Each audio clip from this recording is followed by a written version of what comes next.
जय श्री राम। ओम वक्रतुंड महाकाय सूर्यकोटि समप्रभ निर्विघ्नं कुरु मे देव सर्वकार्येषु सर्वदा। राम कीन चाहि सोई होई, करे अन्यथा अस नहीं कोई। प्रभु श्री राम जगत के स्वामी, करुणा निधान, जिनकी लीला अपरंपार है। राक्षसों को राम बुलाकर कह रहा है कि आए किस काल के प्रेरे, क्षुधावंत सब निशिचर मेरे। सारे बानर काल के वशीभूत होकर लंका में आ गए हैं और यहाँ हमारे राक्षस भूखे हुए हैं, भूख से बेचैन है।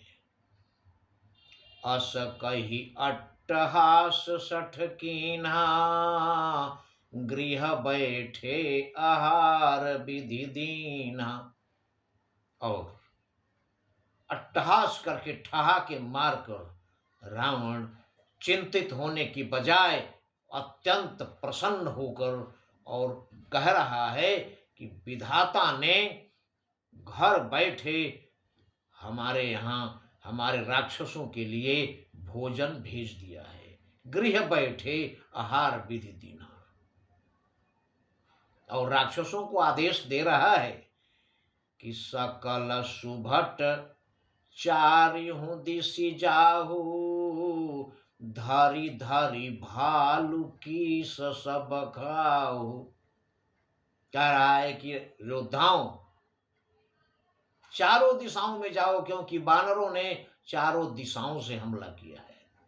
इसलिए चारों दिशाओं में जाओ और जितने भी बानर भालू हैं सबको पकड़ कर खा जाओ। उसको इतनी खबर नहीं है कि कितनों को खाएंगे तुम्हारे राक्षस, कितने बानर भालुओं को खा जाएंगे। अनगिनत हैं, जिनकी कोई संख्या की गिनती नहीं है। देवाधिदेव महादेव माता पार्वती को श्री राम कथा सुनाते हुए कहते हैं कि उमा रावण ही असय अभिमाना, जिमि टिट्टिभ खग सूत उताना। कि पार्वती रावण को वैसे ही अहंकार है जैसे टिटहरी पक्षी रात में अपना पैर ऊपर करके सोती है। उसका कहना यह है कि सारी संसार सो रहा होता है, उस समय रात में अचानक अगर दुर्भाग्य से आसमान टूट पड़े तो कोई तो रोकने वाला चाहिए। इसलिए मैं अपना पैर ऊपर करके सोती हूं कि कुछ देर के लिए मैं आसमान को रोक सकती हूं। जो असंभव है, वैसे ही रावण अहंकार में डूबा हुआ है। और जैसे ही आदेश देता है, चले निशाचर आय सुमांगी, सारे निशाचर आज्ञा मांग कर चल पड़ते हैं। और कैसे चल पड़ते हैं? गही कर भिंडी पाल बरसांगी। हाथ में भिंडी पाल, हथियारों के नाम है उस समय के। भिंडी पाल, बरसांगी, बरछी लेकर हाथों में। तोमर मुदगर परशु प्रचंडा, हथियारों के नाम है राक्षसों के। तोमर मुदगर प्रचंड फर से, शूल कृपान परिघ गिरी खंडा। त्रिशूल, दुधारी तलवार,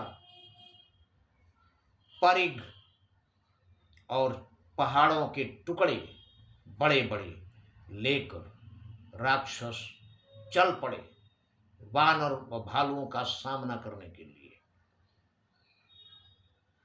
उनका हाल वैसा ही है जैसा एक पत्थर होता है बिल्कुल लाल रंग का, लाल पत्थर। लाल पत्थरों का जहां ढेर लगा हुआ होता है,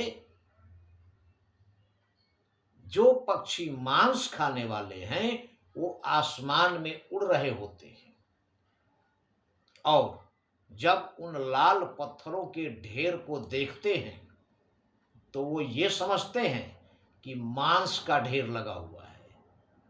मांसाहारी पक्षी हैं और समझते हैं कि मांस का ढेर लगा हुआ है। तो गोस्वामी जी हमारे कहते हैं कि जिमि अरुणो पल, जिस प्रकार लाल पत्थरों के निकर निहारी, जिस प्रकार लाल पत्थरों के समूह को देखकर धावहि सठ खग मांस आहारी, दुष्ट पक्षी मांसाहारी जो हैं वो दौड़ पड़ते हैं, टूट पड़ते हैं उन पत्थरों पर मांस समझकर, और जब वो जाकर टकराते हैं उनकी चोंचें,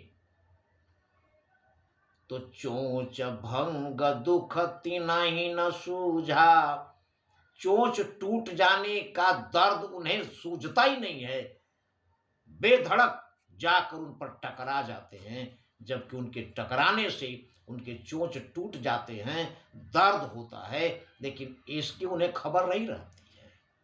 उसी प्रकार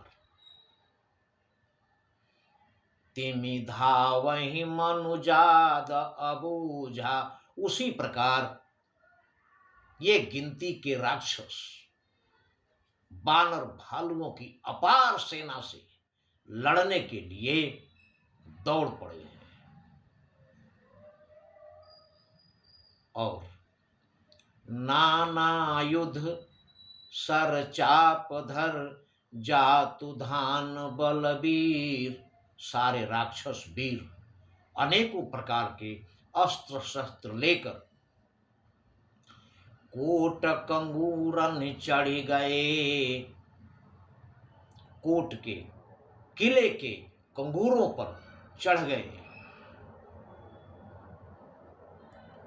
असुर महारन धीर, सारे राक्षस जो बड़े बड़े योद्धा थे वो कंगूरे पर सारे अस्त्र शस्त्र लेकर चढ़ गए। अस्त्र शस्त्रों से उनका मानना है कि हम सबको परास्त कर सकते हैं, लेकिन उनको इसका ज्ञान नहीं है कि जब बानर भालुओं की अपार सेना उनसे टकराएगी तो उनका हाल क्या होगा, इसकी उन्हें खबर भी नहीं है। आगे क्या होता है ये हमारे अगले वीडियो में, किंतु प्रभु श्री राम की लीला परंपार है, और उनकी सेना जिस पर प्रभु श्री राम की अपार कृपा है, उसका राक्षस क्या बिगाड़ सकते हैं, ये अगले प्रसंग में सुनने को मिलेगा।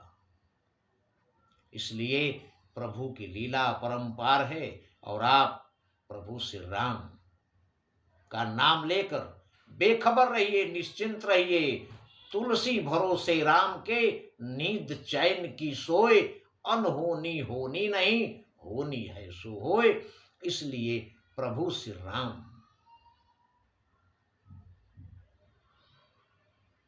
औरन के घर, दूसरों के घर में दिव्य, दिव्य का मतलब धन भी होता है, तो औरन के घर दिव्य बसे, तुलसी घर राम ही नाम खजाना। तुलसीदास के यहां तो राम का नाम ही खजाना है।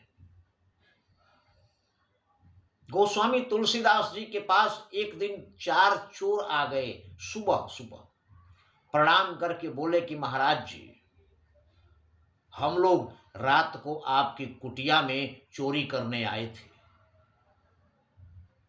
गोस्वामी जी ने कहा हमारे पास तो कमंडल के सिवा कुछ है नहीं। बोला वही चोरी करने आए थे, किंतु आपकी कुटिया के बाहर 2 राजकुमार धनुष बाण लेकर पहरा देते हुए देखकर हम लोग वापस चले। गोस्वामी जी की आंख में आंसू आ गए। बोले कि हम तो प्रभु श्री राम के भरोसे रहते हैं। इसका मतलब है कि हमारे एक कमंडल की रक्षा करने के लिए प्रभु श्री राम और लक्ष्मण दोनों भाइयों को रात भर हमारी कुटिया का पहरा देना पड़ा, इसलिए मुझे कुछ नहीं चाहिए। इतना कहकर सारे कमंडल, बर्तन, भांडे जितना था उनके पास सब उठा के बाहर फेंक दिए। बोले ले जाओ। इन छोटी छोटी चीजों के लिए प्रभु श्री राम को आना पड़ा, ये हमारे लिए शर्म की बात है। तो एक कमंडल की रक्षा करने के लिए प्रभु पहरा देने लगते हैं। प्रभु की लीला परंपार है, इसलिए बेखबर रहिए, सिर्फ प्रभु श्री राम के सहारे रहिए, सब कुछ संभाल देंगे। क्योंकि नहीं कली कर्म न भगति विवेको, राम नाम अवलंबन एकु। जय श्री राम।